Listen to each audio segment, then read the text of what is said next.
Hey there, you all. It's Nikki B here. And this is LDA. And welcome to Doing Relationship Right. Finally. Right. Finally.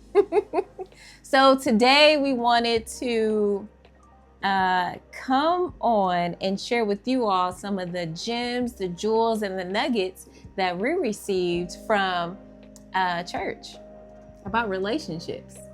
And we're in this season right now where we are sponges, if you will, and surrounding ourselves with wise counsel as we embark on this new journey. Because right now we're in the season or on the path of being engaged. And so the goal is to be married, right? So we want to gather as much wisdom, as much advice, sound advice, right? Sound advice that will help us in our journey. So that we can have the tools when we do experience some turbulence, right? Because it's going to happen. There's going to be things that we don't agree on, or things that surround us that may shake us a little bit. So we want to make sure that we have good sound advice to keep us solid and keep us together. So let everyone know where we were and what happened. What was the event? So we were at Calvary Church God in Christ over on Superior Avenue. Don't ask me to say the address, I know it offhand, but it's 108th, I believe it was. And so we were there for a relationship corner with the pastor and his wife and a group of other couples, people that are single, engaged, and they're different. Everybody's on Pastor Gregory Jordan and Lady Karin Jordan. Yes. Shout out to them. So what was so interesting was there were different people at different stages in their relationship, with marriage, engaged, single, and we had a healthy conversation of the importance of the relationship dance. And so what they did was they went through 4 different songs, I think it was. Yeah, 4 different songs, 4 different dances. 4 different dances, describing, using that as an analogy of the different stages that a relationship goes through. And what it really caused me to look at, I said, what stage are we in? And we realized that we are in the, go ahead, I want to give it out to you. So I'm going to share with you guys the 4 dances, or the 4 stages, right, of the relationship, and how Pastor and First Lady, how they illustrated this so eloquently and so well. And they had humor and added human to this illustration as well. So the first dance was, they called it the flash dance. So share with them why they said this was the flash dance. Do you remember? Yeah, so it's pretty much the dance where you're checking the other person out, they're checking you out, but you still got the light on you, but you're still checking them out. So it's almost like the checking out stage. You're still, you're looking at this person, they caught your attention, but you still like, I'm still gonna do my thing. Yeah, and the song that they use, I'm sure you guys can know, or I'm sure you guys can kind of foretell what song that they decided to use using this song, the flash dance. So if you know, drop it in the comments, right? No, not the flash. That wasn't the name of the song. No, I'm gonna share. Oh, okay. That was the name of the dance. Oh, okay, that not wasn't the song. Oh, okay, I'm about to say that wasn't the name. So of the song. while we're figuring this out, drop in the comments if you guys have an idea. Right. All right. Well, if you don't know, if you haven't already dropped in, yes, you're absolutely right. It was Flashlight. Yeah. Right. It was Flashlight. Right. Flashlight. Neon light, baby. red light. That's why I don't really know the song, but I know the song, right? It's played at every celebration. So that was the first one. So would you say we're past that, or are we still? We passed that stage. Okay, we're past that stage, yeah. And so the next one is, the second dance is, I don't remember I do remember the thing. But anyway, with the second one was like a line dance. And the second one is you're going in the same direction. You're going in the same direction with intention. Yeah. But you're still subtly independent. Yes. Right? Yeah. So I think the line dance was it the Studio 54 line dance or something? No, I don't remember what song it was. That's crazy, and I'm good with music. It was a line dance that they used. I think because you weren't so intent or focused on the song because you were really looking at the illustration and figuring out, oh, are we there? Right? So with that illustration, it was more of them, how they moved from the place of just checking each other out, but now they're dating, but they still like, we're in sync, but I'm still doing my thing. Mm-hmm. And so that illustrated the importance of that stage in the dating game or the going dating in the life. same direction and having intention, right, but still having your independence. Yeah. Mm-hmm. So that was the second dance. I don't remember the name of the I song. don't If remember. it comes to me, I'll just let you guys know. And so the third dance was, do you remember what the third dance was? I don't remember the dance. It was like a hand dance. Oh, they did a hand dance. They sure did. So it was a hand dance. So how Pastor illustrated that was he wanted us to make sure that we paid attention to how they would join hands and then break apart. Meaning, I'm still touching you, but I'm still over here. But I'm still coming back to you. Yeah. But I'm over here, but I'm coming back to you. I still am who I am over here, but I'm coming back to you. Like, ding, ding. Like, the hand dance with the little moves and grooves. Meaning you're doing the hand dance. You know how you all do the hand dance. You join hands for a little bit and then you kind of pull apart, but you're doing your own dance. Yeah, and so with that illustration, you're past the point of just dating. Now you become exclusive, and you become exclusive, and you're learning the person. That's the part. And so that's the thing. Yeah, the uncomfortable questions. Uncomfortable questions, things that we had a conversation like that earlier today. I was getting in the gym. She didn't know I was walking around the gym like trying to process. Now what took place? Now who the what? But I'd rather just put it out there than second guess or hear it secondhand. I want to hear it from the horse's mouth, as they would say. Mm-hmm. So this is the time where you get to know each other and you ask probing questions. Most people, most people don't ask the probing questions. He meant that. Yeah, they don't ask the probing questions. And what happened is they get down the line and something comes up. I didn't know that. Well, you didn't ask questions, and then you didn't take the opportunity to be honest about who you really are. Who are you for real? Or are you putting on it's a song by Alexander O'Neal, Are You a Fake? So yeah. How the song go? I'm not going how it go. She's a fake. That's what the song was produced called, Fake by Alexander O'Neal. Oh. Anybody from the 80s would know that song. Okay. Fake. Got you. See, 80s baby. I see.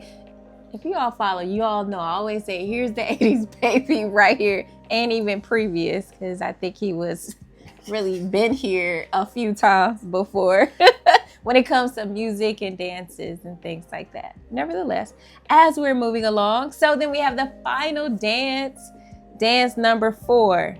Mm-hmm. And this one was a slow dance. Mm-hmm. And this was so beautiful. Because as Pastor and First Lady said, she said, I believe this is where we are in our relationship, in our marriage, where we understand each other truly. We know each other. We have our own language, right? We're close. We're intimate. We're taking things slow. We're taking things slow, and we can finish one another's sentences. We know what we're thinking. They also gave the example of Pastor doesn't like Christmas movies or chick flicks, as he calls them, but because he knows this is what his bride likes, he surprised her the other night and said, hey, picked out a Christmas movie, and popped her some popcorn, and he was the man, okay? Like, took the time out, knows what she likes, and did that thing. And she was also stating that earlier that day, she was like, I want some popcorn. And here he comes, letting her know that's what he did. And this is what he had planned. Yeah, so I'm with you with this. I'm trying to get with you with that chick flick, bro. But you saved it, but say, as long as I can see some cars blowing up, somebody get beat up, okay, we on the same track. And the song they used was Always and Forever, by Heat Wave. Now you got that's back in the 70s.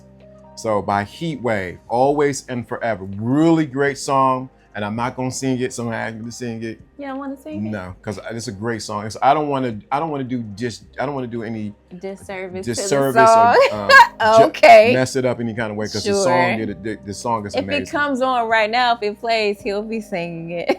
Not right. So those were the 4 illustrations of the relationship dance, and I thought it was beautiful.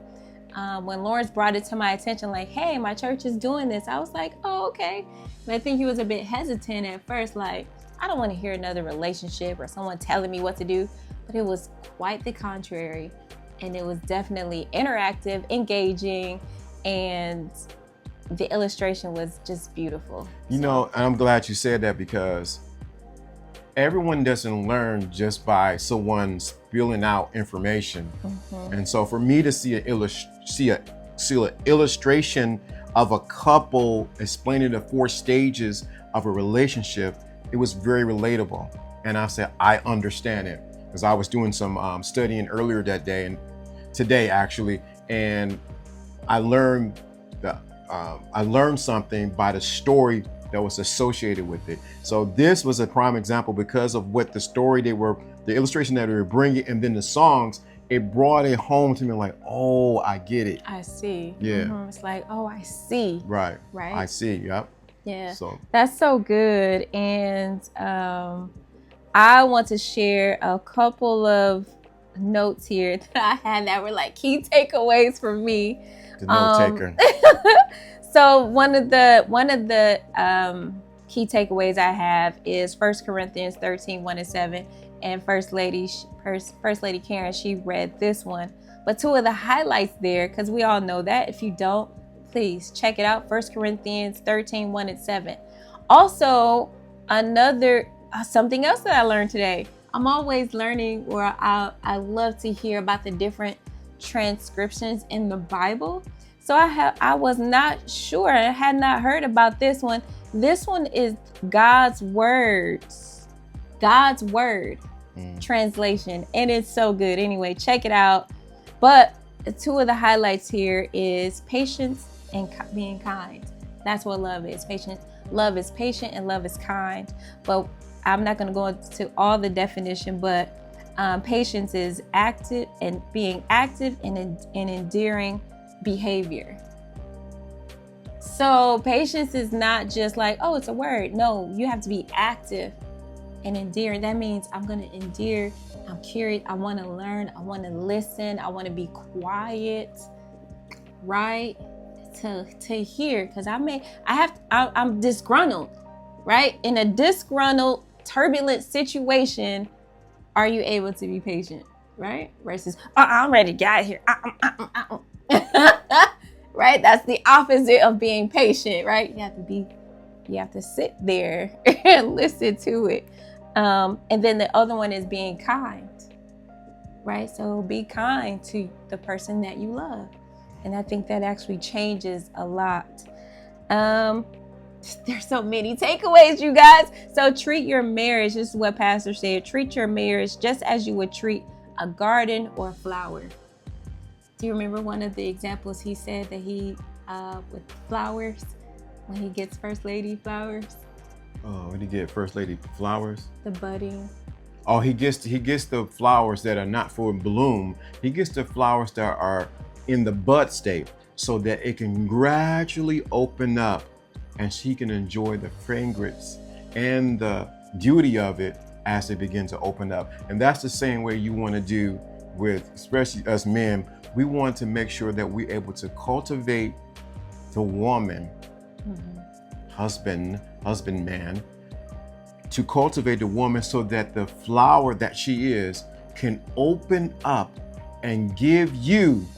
I'm gonna stop right there, because the preacher came in on me. Yeah, because another part, he said you can't pull a budding flower. Mm-hmm. You have to cultivate it. Cultivate. And so continue to find a way to fall in love every day. It's like, well, how do you do that? Well, we're going to explore and find that out. And I think being kind and being patient is a part of that as well.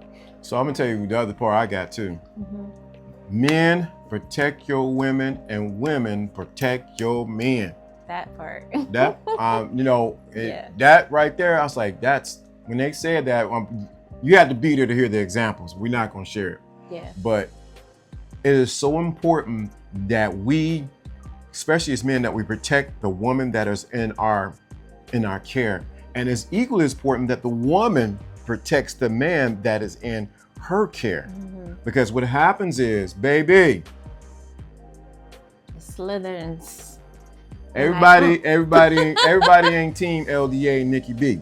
Yeah, it's true. Or whatever your team is. So you have to make sure that you protect that other person. But I mean, stop there. Let me keep going. Yeah. Something I was sharing with my girlfriend earlier today is that, we're women, right? So we came from a man. So that rib actually protects his heart, right? So the rib protects the heart. So that's just my little snippet there. And so the different couples shared some things as well. And here are a couple things that I heard. One of the couples, he said, "I'm the coach and she clutch." That's right. I was tickled by that because I'm like, oh, that's so good, because it's true. Because a man is a head, right? And the woman should not have to labor so much, right? Only within what the role that God has placed her to be in. So the husband said, so when I call my wife to come into the game, because I don't expect her to play the full 47 minutes, right? But when I ask her to come in, oh, that's clutch, because I need you shooting and I need you dropping dimes. Right. That's facts. I need you lighting up the hoop, right? Yeah. So I was like, yo, that's fire. So you aren't able to do that unless you are executing in your role. And you can't execute in your role if you're all over here in somebody else's lane or doing what someone else is supposed to do, right? Okay, and I promise this is the last thing, and this is the biggest thing, is why it's the last thing, right? So one of the couples that just got married, and congratulations to you all. You all shared so much within a short period of time at the end of the discussion today. So they said the 4 C's is like the keys to a marriage and a relationship is, and it goes in this order, right? Because you can't have one without the other. Look, he's like, okay, are we ready? So the first one is commitment. Mm-hmm. That's the first C. So drop in the comments, commitment. That's the first one. The second one is communication. You can't communicate unless you're committed to communicate. Right? Jesus. So the third thing is compassion. Oh. You have to communicate to have compassion. And you can't have communication if you're not committed, right? And then compromise. That's a dance right there. When and how do I compromise here, right? Yeah. But you're not able to do that unless you have compassion. You're not able to have compassion unless you communicate. You can't communicate for sure if you're not committed. So let me say this for people who are single, who like listen to this and wondering what is those 4 C's? How do they apply to me? First of all, you got to be committed to yourself. What's the first? That's the first one, commitment to yourself. If you're not committed to yourself, how in heaven are you expecting someone else to be committed to you? What's the other C? Communication. Communication. You have to be able to communicate with yourself, with God, what is really going on with you. Now, if you can't communicate with yourself and with God, how are you going to communicate with someone else? What's the next C? Compassion. You got to have compassion on yourself. Many times we as individuals don't have enough compassion on ourselves, and we're hard and we're the worst critics. You have to have compassion for yourself. And what's the last C? The last one is compromise. You got to be able to compromise for yourself, or with yourself. That's how you're able to actually mirror that to the one that you're with. Let me stop there. Yeah. So that is our recap. Of tonight's. Our recap of tonight. And that pizza was good. Man, the pizza was really good. Yeah. So thank you so much, Calvary, for having these conversations, cultivating this space and making it a safe space to be able to open up and share, and being different, right? Being different to illustrate this word and this ministry in such a way, in such a beautiful way.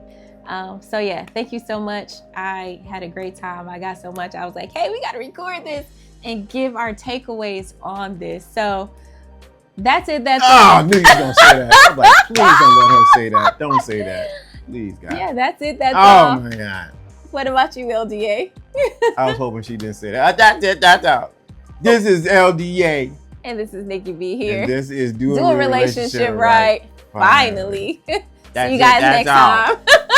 Peace.